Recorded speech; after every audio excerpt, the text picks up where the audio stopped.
시청자 여러분 안녕하십니까. 4월 9일 JTBC 아침의 늘 시작합니다. 먼저 오늘 아침 주요 뉴스입니다. 한덕수 대통령 권한대행과 도널드 트럼프 미국 대통령이 28분 동안 통화했습니다. 지난 1월 트럼프 대통령 취임 후 첫 번째 한미 정상 간 소통입니다. 양측은 상호 관세 협상과 방위비 분담금 문제 등을 논의했습니다. 한덕수 권한대행이 대통령 몫의 헌법재판관 후보자 2명을 전격 지명했습니다. 민주당은 권한 남용이라면서 법적인 대응을 예고했고 국민의힘에선 한 총리를 대선 후보로 추켜 세우는 목소리까지 나왔습니다. 이재명 민주당 대표가 대표직에서 물러나고 내일 대선 출마를 공식 선언할 계획입니다. 국민의힘에선 오늘 김문수 전 장관과 이철우 경북지사, 유정복 인천시장이 한꺼번에 출마를 선언합니다. 무장한 북한군 10명이 어제 오후 강원도 고성의 군사분계선을 넘었다가 우리 군의 경고 사격을 받고 돌아갔습니다. 정치적 혼란기에 우리 대비 태세를 떠보기 위한 시도일 가능성이 있습니다.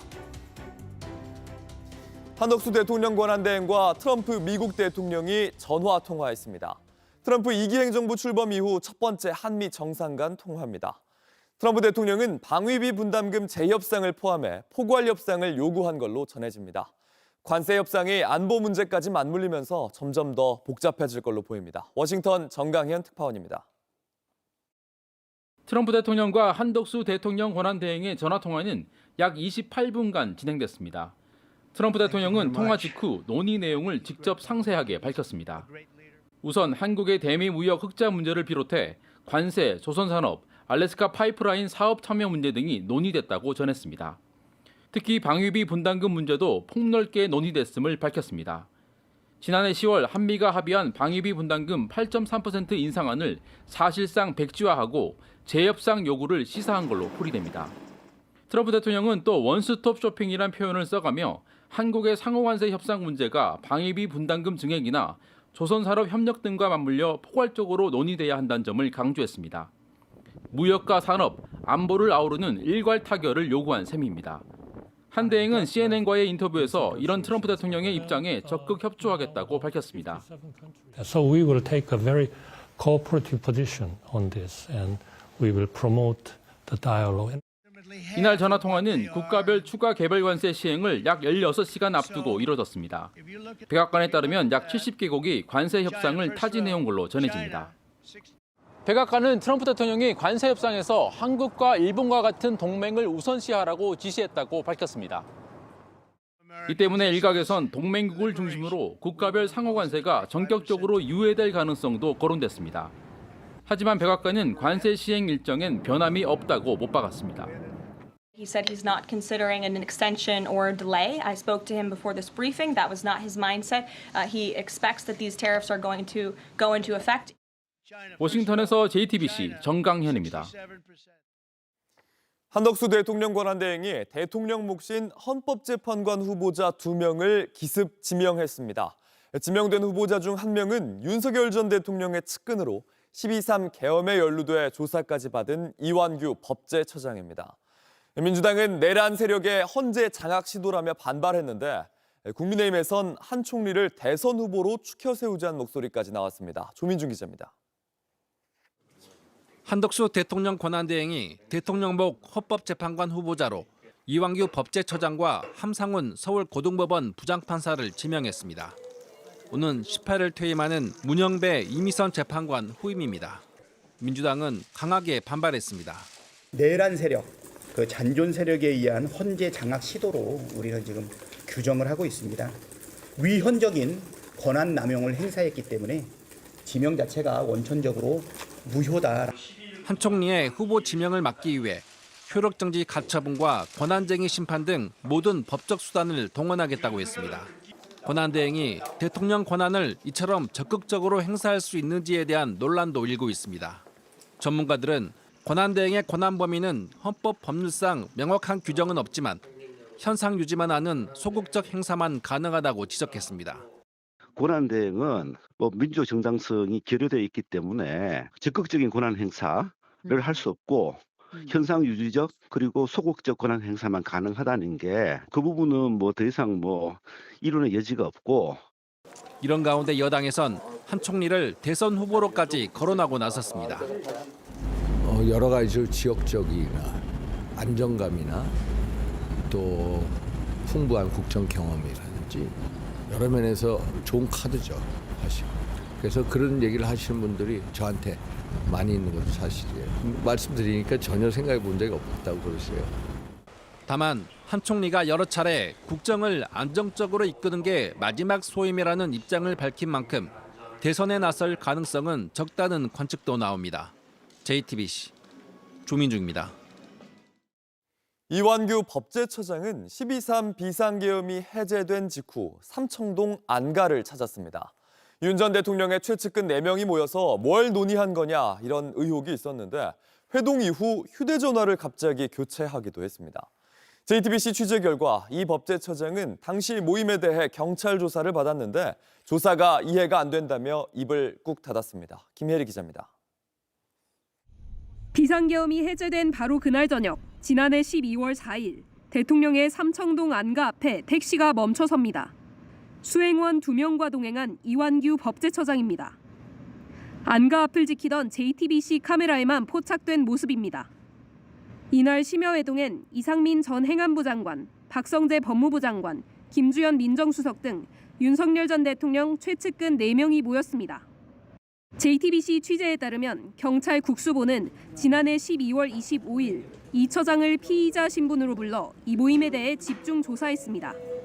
계엄 선포 이후 대책을 세우거나 2차 계엄 모의가 있었는지를 물어본 겁니다. 이 처장은 경찰에 한숨을 쉬고 밥만 먹고 헤어진 게 다라고 진술했습니다. 오후에 다시 전화가 오셔가지고 오늘 저녁에 시간 되냐, 저녁 먹어도 되냐라고 해서 내가 시간 된다고 그래가지고 갔던 겁니다. 국회에서 여러 차례 말했는데 조사까지 받는 게 이해가 안 간다며 불쾌감을 드러내기도 했습니다. 그러면서 함께 모인 이들에 대한 진술을 거부했습니다. 안가에 모여 어떤 대화를 나눴냐는 질문에도 진술하지 않겠다고 했습니다. 이 처장은 지난해 12월 14일 휴대전화를 바꿨습니다. 언제 어떤 이유로 교체했냐는 경찰 질문에도 진술 거부권을 행사했습니다. 하지만 대통령실 관계자는 대통령이 경호처에 지시하지 않으면 안가를 열 수조차 없다면서 당시 회동이 참석자들끼리 친목 회동일 리 없다는 취지로 말했습니다. 12.3 내란 사태 관련 수사에서 비협조적으로 나왔던 이 처장이 헌법재판관으로서 헌법과 법률을 수호할 의지가 있는지 의문이 제기됩니다. JTBC 김혜리입니다. 차기 대선 날짜가 오는 6월 3일로 정해지면서 본격적인 조기 대선에 막이 올랐습니다. 이제 대선까지는 55일이 남았는데 국민의힘에선 어제 안철수 의원이 출마를 선언했고 오늘 김문수 전 장관 등도 출마에 나섭니다. 이재명 더불어민주당 대표는 오늘 대표직에서 물러나 내일 공식 출마를 선언합니다. 이재승 기자입니다. 현재 각종 여론조사에서 대선 후보 지지도 1위를 달리는 이재명 더불어민주당 대표가 오늘 대표직을 사퇴합니다. 내일 공식 출마 선언을 발표하고 경선 준비를 위한 캠프 인선도 마무리할 예정입니다. 이 대표는 한덕수 권한대행의 헌법재판관 후보자 지명에 날선 발언을 쏟아냈습니다. 토끼가 호랑이 굴에 들어간다고 호랑이가 되는 건 아니죠.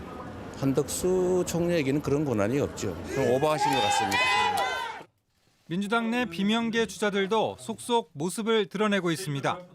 앞서 출마를 공식화한 김두관 전 의원에 이어 김동연 경기지사도 오늘 출마 선언을 합니다. 여당인 국민의힘은 주자가 다양합니다. 범보수 후보 중 지지율 선두인 김문수 전 고용노동부 장관이 오늘 국회에서 출마 선언을 합니다. 대선 출마를 위해 어제 장관직에서 물러난 김 전 장관은 계엄에 대한 사과 거부와 과거 아스팔트 보수와 함께했던 전력 등으로 확장성이 약하다는 지적을 받고 있습니다. 야권에서는 좀 김문수 장관이 뭐 대선에 나오신다면 좀 오히려 땡큐다 뭐 이런. 그거는 이제 그분들의 생각들. 땡큐하면 고마운 거죠. 이철우 경북지사와 유정복 인천시장도 오늘 출마 선언을 할 예정이고 한동훈 전 대표는 내일 국회에서 홍준표 대구시장은 다음 주 월요일 여의도에 마련한 선거 사무실에서 출마 선언을 예고했습니다. JTBC 이재승입니다. 온라인에서 화제가 된 뉴스, 화제가 될 뉴스를 골라 전해드립니다. 아침엔 소셜픽입니다. 흥국생명이 5차전까지 간 끝에 6년 만에 프로배구 V리그 여자부 통합 우승을 거머쥐었습니다. 더할 나위 없던 김연경의 은퇴 경기에 상대팀마저도 경의를 표했습니다. 김연경은 마지막 경기에서마저 자기 자신을 넘어섰습니다. 34득점, 올 시즌 최다 득점에 7번의 최다 블로킹도 해냈습니다. 라스트 댄스라 불린 경기에 김연경 만장일치로 MVP에 선정됐습니다. 김연경 선수의 20년 프로선수 생활 본인한테 점수를 준다면 100점 만점에 몇 점? 100점 만점에 100점을 하겠습니다. 마무리가 좋았어요. 3차전, 4차전에서 흥국생명을 끈질기게 따라잡고 5차전에서도 명승부를 보여준 정관장은 준우승에 머물렀습니다. 하지만 마지막까지 치열하게 싸운 상대팀이 김연경에게 전한 이 말이 배구 팬들의 마음을 울렸습니다.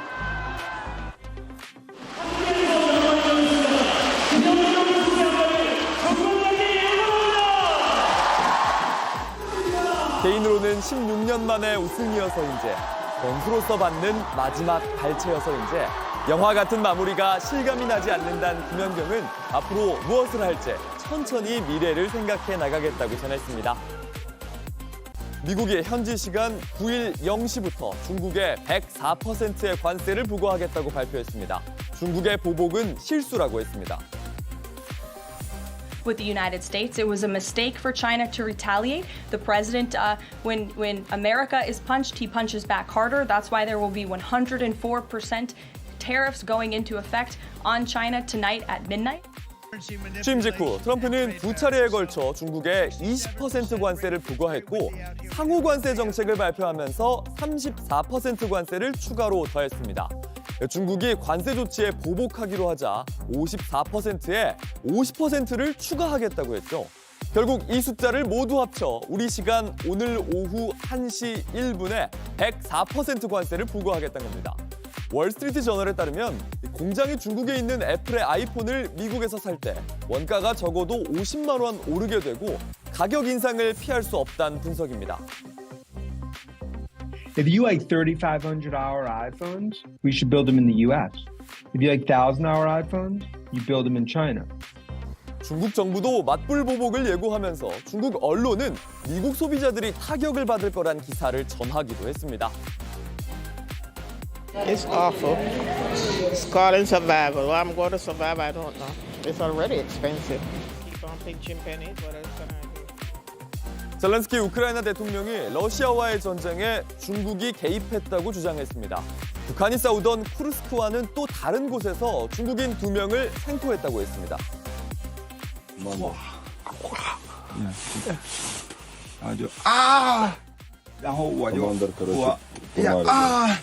현지 시각 8일 젤렌스키 대통령은 전쟁터에서 겪은 일을 묘사하는 듯한 이 남성의 영상을 공유했습니다. 젤렌스키 대통령은 우크라이나의 영토인 도네츠크에서 러시아 군대의 일원으로 싸우던 중국인 2명을 생포했다며 훨씬 더 많은 중국인이 있다는 정보가 있고 외교부를 통해 즉시 중국의 입장을 요청했다고 밝혔습니다.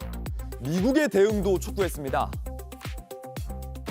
Є документи, є їх паспорти, є навіть кредитні картки. Це громадяни Китаю. Я думаю, Сполученим Штатам Америки треба більше. 북한이 러시아 내의 쿠르스크 지역에서 싸우는 것과 달리 중국은 우크라이나 영토에서 싸우고 있다면서 우크라이나 침공을 군사적으로 지원하는 나라들과 동시에 싸울 수 없고 지원이 필요하다고 했습니다. 아직 이 남성이 중국 군인인지는 명확하지 않은 가운데 중국은 아직 아무 입장도 밝히지 않고 있습니다.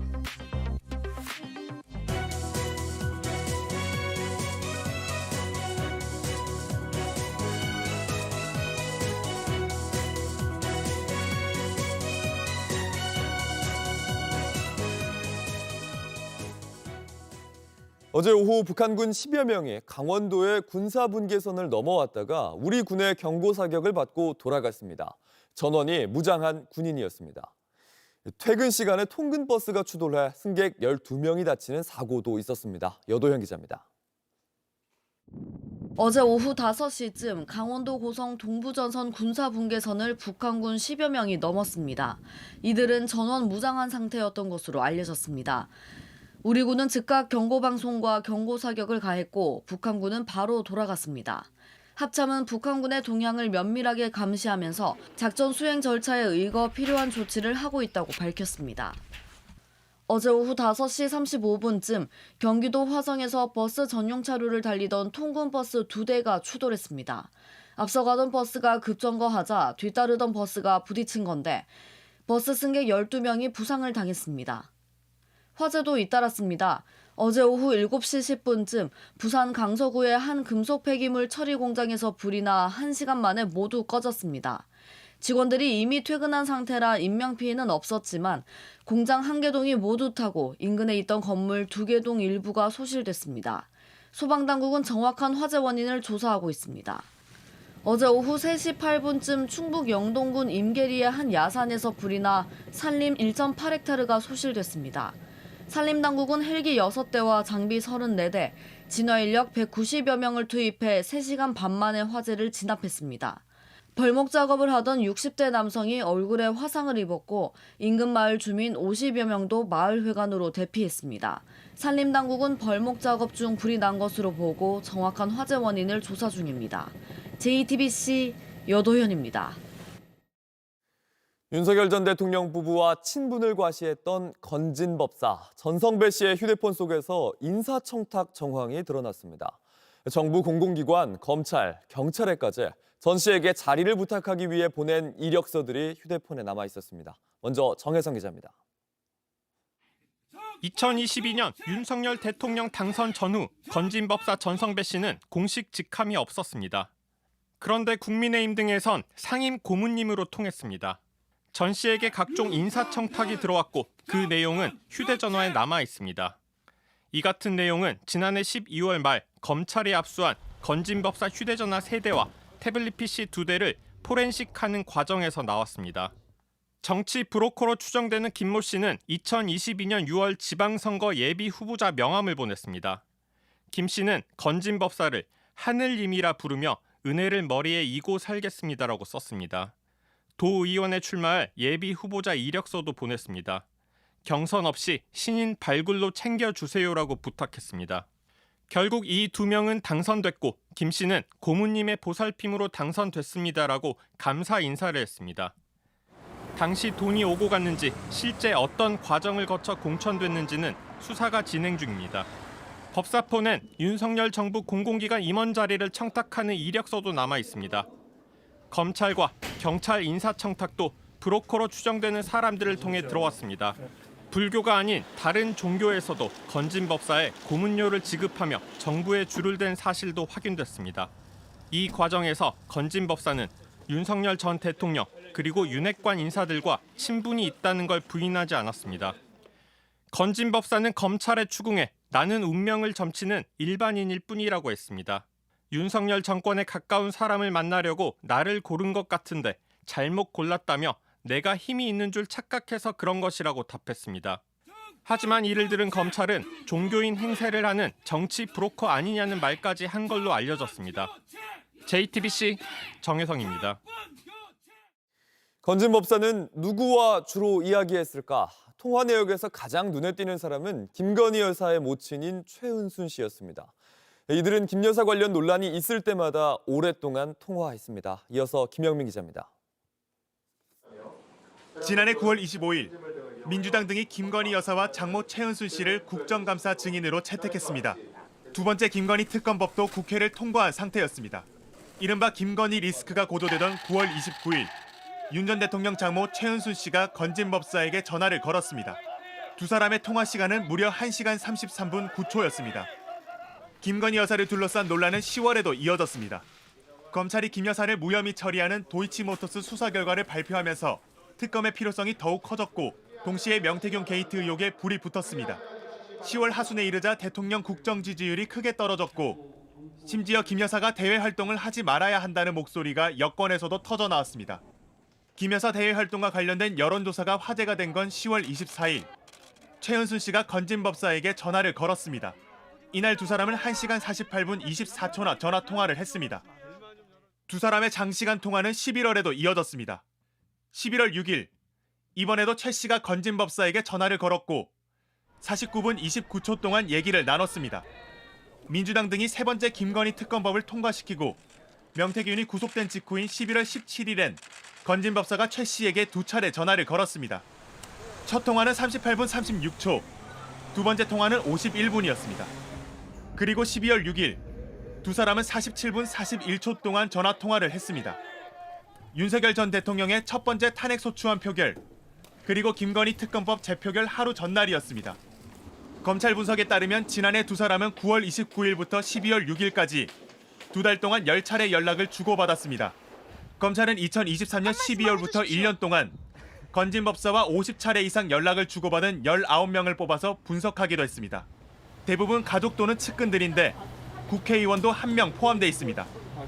60차례 가장 많이 연락을 주고받은 정치인은 국민의힘 윤한홍 의원입니다. 검찰은 이 부분에 강조 표시를 하고 두 사람이 최근까지도 가까운 사이를 이어오고 있다는 주석을 달았습니다. 윤 의원은 JTBC에 최근엔 계엄 등을 거치며 의견이 궁금해 전화했을 뿐 동거래나 인사청탁을 나눌 사이가 아니라고 해명했습니다. JTBC 김영민입니다.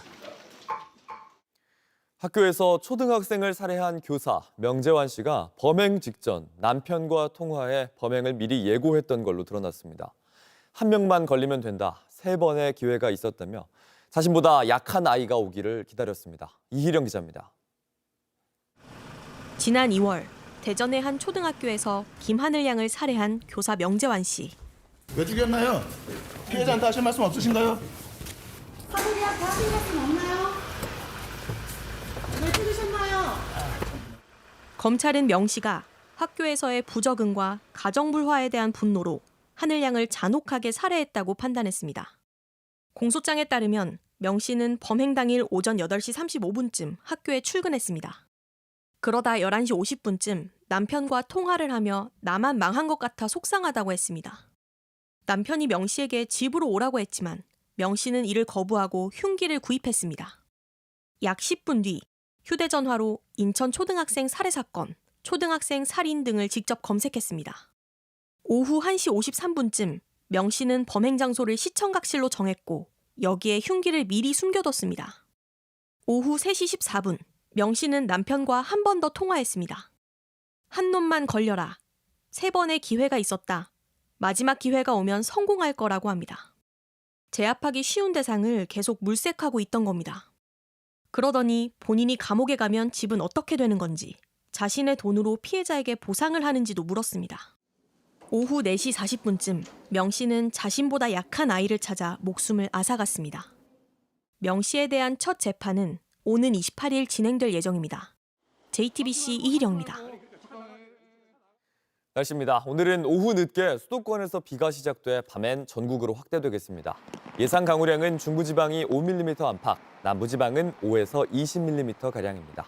특히 고비 사막에서 발원한 황사가 남동진하면서 비에 섞여 내릴 수 있어 주의해야 합니다.